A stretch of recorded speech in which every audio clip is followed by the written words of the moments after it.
बिस्मिल्लाहिर्रहमानिर्रहीम, अस्सलाम वालेकुम। हमने अभी रिसेंटली देखा है कि हर रात भयानक गुजरती है, हर रात भयानक गुजरती है। कोई अटैक होने वाला होता है, कोई अटैक रुक रहा है या कोई अटैक हो रहा है। लेकिन चंद घंटे पहले गुजरने वाली रात जो डोनाल्ड ट्रंप के साथ हुआ है, ये बंदा सारी जिंदगी नहीं भूलेगा। आप अंदाजा करें, 50 के करीब बड़े लेवल के ममालिक और उनके लीडरान की कॉल्स गई हैं।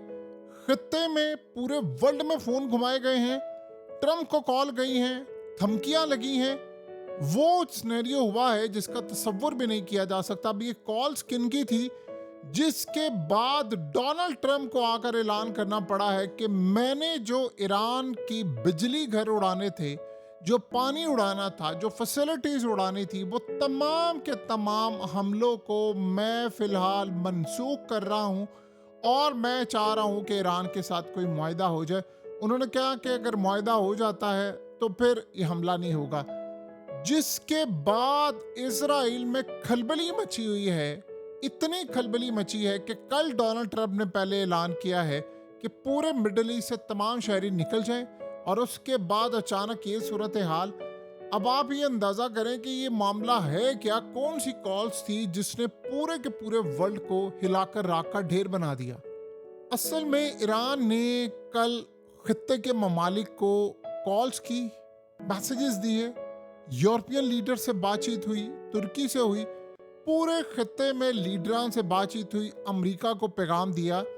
और पैगाम ये था कि अगर आज रात को अटैक हुआ तो अमेरिका के 50,000 फौजी हमारे निशाने पर होंगे और उनके ताबूत यहाँ से वापस जाएंगे। कोई फौजी यहाँ से जिंदा बचकर नहीं जाएगा।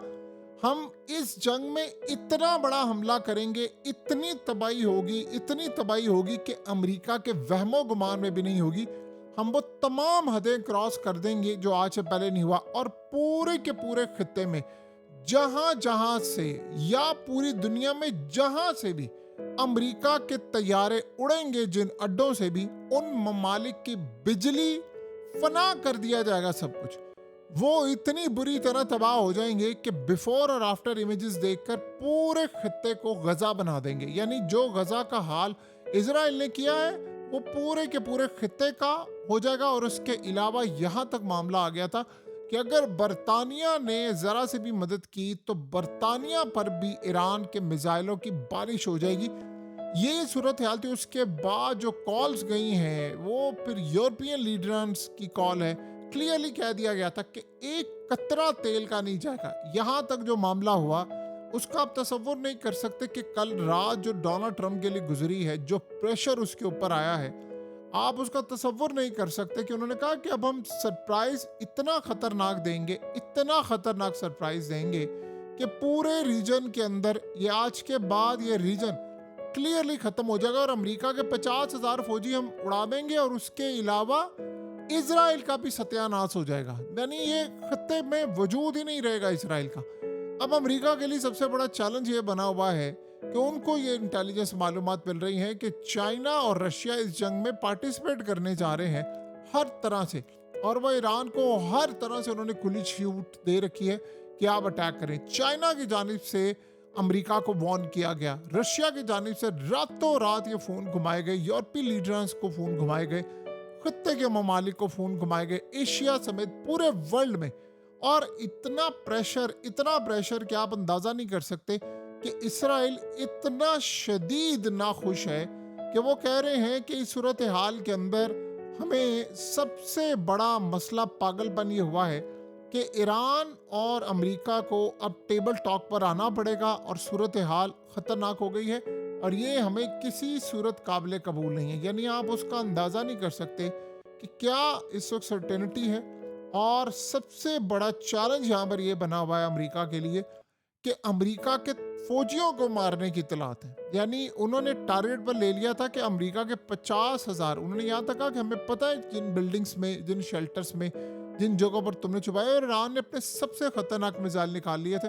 और इस सूरत हाल के अंदर आप अंदाजा करें कि सऊदी अरब के वली अहद मोहम्मद बिन सलमान ने डोनाल्ड ट्रंप से राब्ता किया और कहा कि आपने अटैक नहीं करना। ये फोन बहुत अहम था और ये बहुत ही ज्यादा अहम था यानी आप अंदाजा करें कि कतर से लेकर तमाम जगहों पर अमेरिका को कहा गया कि आपने अटैक नहीं करना।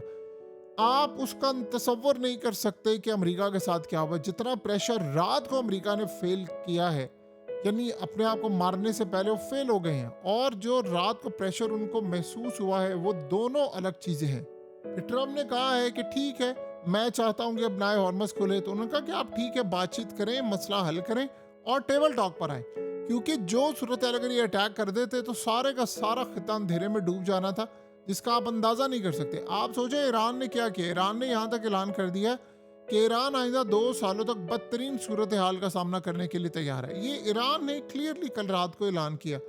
उन्होंने कहा कि किसी चीज़ की जंग के बावजूद हमने कमी नहीं होने दी और 2 बरसों तक हम लड़ने के लिए तैयार है। ईरान ने कहा हम तो लड़ाई करने के लिए तैयार है, बाकी खिता भी तैयार है, गजा बन जाएगा, खंडर हो जाएगा पूरे का पूरा।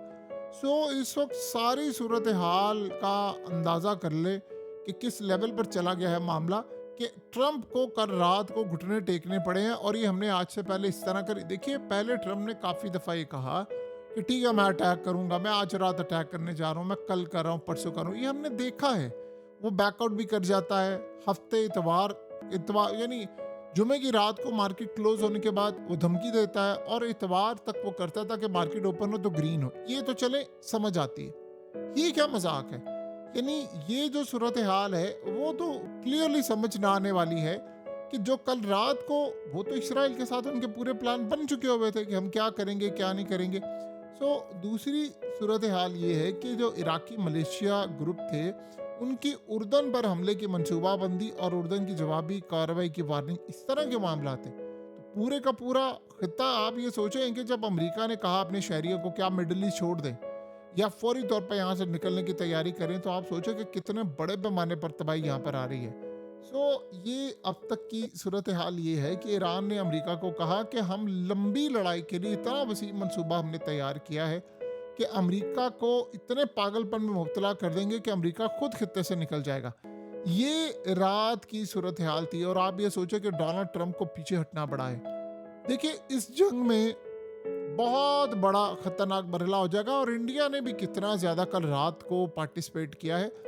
देखिए, कल रात जो गुजरी है उसमें शायद ही ऐसे आज से पहले कभी ऐसी सूरत हाल पैदा हुई है, क्योंकि ईरान ने किया क्या है। ईरान ने ये कहा कि मैं तेल की एक बूंद यहाँ से नहीं जाने दूंगा। 40% जो बाबुल मंदब और स्ट्रेट ऑफ हॉर्मज यहाँ से जो सप्लाई जानी थी, ये सारी की सारी 40% के करीब रुक जानी थी। और तेल जब दुनिया में नहीं होगा तो आप बताएं फिर आपने क्या करना है। तो ये सूरत हाल तो बहुत ज़्यादा खतरनाक है। देखिए, ईरान का सबक जवाब दे चुका है, अब वो जा रहा है इंतहाई हद की तरफ। वो इतनी खतरनाक होगी कि अगर ईरान ने क्रॉस कर ली तो दुनिया आने वाले 10 साल तक इसके असर से नहीं निकल सकती। तो ईरान ने जंग के असूल वाज़ा कर दिए थे। उन्होंने कहा था कि फौजी तनसीबात को निशाना बनाया गया तो वो भी अमेरिका और इसके इत्तेहादियों के फौजी टारगेट्स पर तो हमले करेंगे। लेकिन अगर ट्रंप ने गलती से ईरान के तेल के कुओं जखीरों से छेड़खानी की तो वो किसी भी अमरीकी इत्तेहादी मुल्क में तेल का एक कतरा भी सलामत नहीं रहने देंगे। ये सूरत हाल अमरीका को खतरनाक हद तक मालूम हो रही है। देखिए, ईरान के तेल और गैस के जो ज़खायर हैं, ट्रंप ने जब हमला किया था पहली जंग में, तो ईरान ने कतर के गैस के ज़खायर पर इतना बड़ा अटैक किया था कि आज तक सूरत हाल ये है कि अगर कम अज़ कम भी अब कतर को वापस नॉर्मल होना तो 1 साल उनको रिपेयर में लगेगा। तो ईरान ने कतर के गैस के ज़खीरों पर इतना बड़ा अटैक उस वक्त किया था, याद कीजिए कि यूरोप चीख उठा था। और जंग के बावजूद 24 घंटों के अंदर अंदर ट्रंप ने फिर हमले किए, माफ़ी मांगी और कहा था कि ईरान के तेल और गैस के ज़खीरों को निशाना नहीं बनाएंगे। अब ट्रंप चाहता है कि फाइनल कार्रवाई करे। जैसे इसराइल में क्लियरली ये मामला है कि इस वक्त पूरी तरह आपने तबाही करनी है, तो वो वहाँ पर भी ये काम करना चाहता है कि ट्रंप का साथ दे। देखिए, ट्रंप अगर मिसाइल मारेगा तो ईरान के तेल के ज़खीरों पर, तो उसके बाद जाहिर सी बात है उसने अड्डे तो इस्तेमाल करने हैं ना कहीं से। जिस मुल्क के अड्डे इस्तेमाल होंगे उस मुल्क के सारे पानी, बिल्डिंग्स, इंफ्रास्ट्रक्चर, अड्डों सब पर उसने अटैक करना है। तो दुनिया में तेल का वो बहरान पैदा होना था और स्टिल हो सकता है कि आपको पेट्रोल पंपों के बाहर, यानी पेट्रोल पंप जितने भी हैं वहाँ पर लाइनें तो बड़ी आप छोड़ें, क्या सूरत हाल है कि शायद वहाँ पर उनको बोर्ड लगाना पड़े, भी तेल ही नहीं है, कहाँ से आप देंगे। तो पेट्रोल पंप जितने भी हैं वहाँ पर पेट्रोल मिलना ही नहीं था। दुनिया की मुख्तलिफ हुकूमतों को लॉकडाउन लगाने पड़ने थे, इसके अलावा कोई सूरत हाल नहीं थी, आपको अनारकी पैदा होती। और उसके बाद आप देखिए जो इसराइल के खिलाफ होता है उसका कोई तसव्वुर भी नहीं कर सकता, क्योंकि महंगाई और अशिया की कीमतें आसमान पर चली जानी थी। लोग ज़रूरतों को पूरा करने के लिए अपनी हुकूमतों के खिलाफ सड़कों पर आते, और ये यूरोप से शुरू होता। यहाँ तक भी हालात ख़राब हो सकते थे कि कई मुल्कों में हुकूमतें गिरती, मामलात ख़राब होते। अमेरिका का पुराना ख्वाब था कि मैं हर जगह राज करूं, जैसे उसने अब कल कहा है कि ग्रीनलैंड जो है उसको मैं टेक ओवर करूंगा।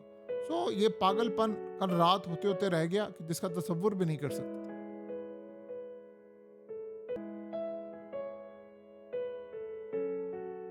हकीकत टीवी को सब्सक्राइब करना मत भूलें, वीडियो को लाइक करें, शेयर करें और कमेंट सेक्शन में अपनी राय का इजहार ज़रूर करें।